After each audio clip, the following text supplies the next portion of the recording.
அனைவருக்கும் வணக்கம். நான் உங்கள் ஜெயம் வேணுகோபால். நாம இன்னைக்கு பார்க்கக்கூடிய தலைப்பு, ஒரு ஜாதகத்துல ஒரு மனிதனுக்கு ஒரு விஷயம் நடக்கணும்னா எந்த மாதிரி அமைப்புகள் வேண்டும் அப்படிங்கிறத நம்ம பார்க்கலாம். அதாவது இப்போ ஒருத்தர் ஒரு ஜாதகர் வீடு அமையுமான்னு கேள்வி கேட்கிறாரு அப்படின்னா, அந்த ஜாதகத்துல வீடு அப்படிங்கிறது 4ஆம் பாவம். அந்த 4ஆம் பாவம் பாதிக்கப்படாம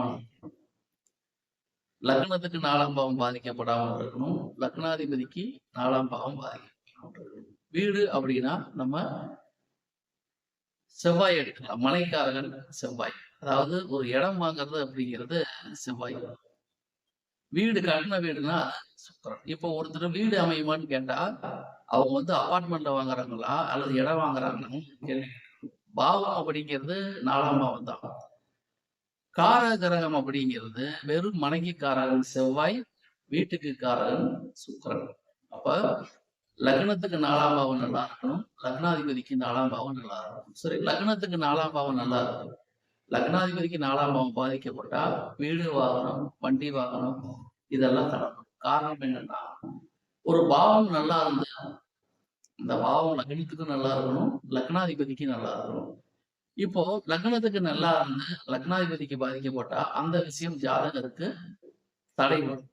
அதே சமயத்துல லக்னத்துக்கு பாதிக்கப்பட்ட லக்னாதிபதிக்கு நல்லா இருந்தா அந்த விஷயங்கள் நடக்கும் அப்படிங்கிறத புரிஞ்சுக்கணும். காரணம் என்னன்னா, லக்னாதிபதி தான் ஒரு விஷயத்தை அனுபவிக்க போவார். அப்ப என்ன கேள்வி கேட்கிறோமோ அந்த கேள்விக்கு உண்டான பாவ கிரகம் லக்னாதிபதிக்கு நல்ல நிலைமையில் இருந்தால் அந்த காரக சம்பந்தமான விஷயங்கள் ஜாதகருக்கு கிடைக்கும் அப்படின்னு நம்ம தெரிஞ்சுக்கலாம். இது மட்டுமா சார் அப்படின்னா, இப்போ 4ஆம் பாவம்னா வீடுன்னு பார்த்திருக்கோம். வீட்டுக்கு மனைவிக்காரன் யாரு? செவ்வாய் பார்த்திருக்கோம். அப்ப 4ஆம் பாவம் நல்லா இருக்கும், செவ்வாயும் நல்லா இருக்கும். அந்த செவ்வாய் வாங்கிய சாரநாதனும் நல்லா இருக்கும். அந்த செவ்வாய்க்கு வீடு கொடுத்தவரும் நல்லா இருக்கும். அப்போ பாவம், பாவாதிபதி, பாவாதிபதிக்கு வீடு கொடுத்தவர், பாவாதிபதிக்கு சாரம் கொடுத்தவர், இது எல்லாமே வலுவாக இருந்தா மட்டும்தான் அந்த ஜாதகருக்கு அந்த கேள்விக்கு உண்டான பதில் கண்டிப்பாக நடைபெறும் அப்படின்னு நம்ம புரிஞ்சுக்கலாம். இதுல 4 கேட்டகரியில எத்தனை கேட்டகரி வலுவா இருக்கோ அதை பொறுத்து அந்த ஜாதகருக்கு எத்தனை சதவீதம் அது கிடைப்பதற்கு வாய்ப்புகள் உண்டு அப்படிங்கிறத நம்ம கன்ஃபார்ம் பண்ணலாம்.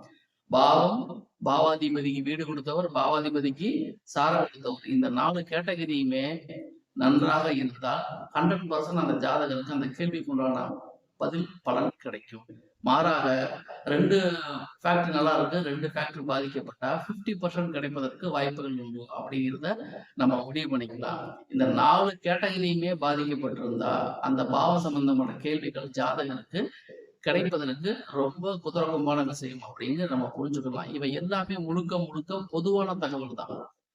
ஒருத்தருடைய தனிப்பட்ட ஜாதகத்தை வச்சு அதில் உள்ள கிரக அமைவுகளை வச்சுதான் அவருக்கு என்ன நடக்கும்னு நம்ம சொல்ல முடியுமே தவிர, பொதுவான பலன்களை எல்லாரும் அப்படியே எடுத்துக்க கூடாது. உங்க தனிப்பட்ட ஜாதகத்தை பொறுத்து பலன்கள் கண்டிப்பாக வேறுபடும். எனவே பொதுவான தகவலை பொதுவாகவே கேளுங்கள்.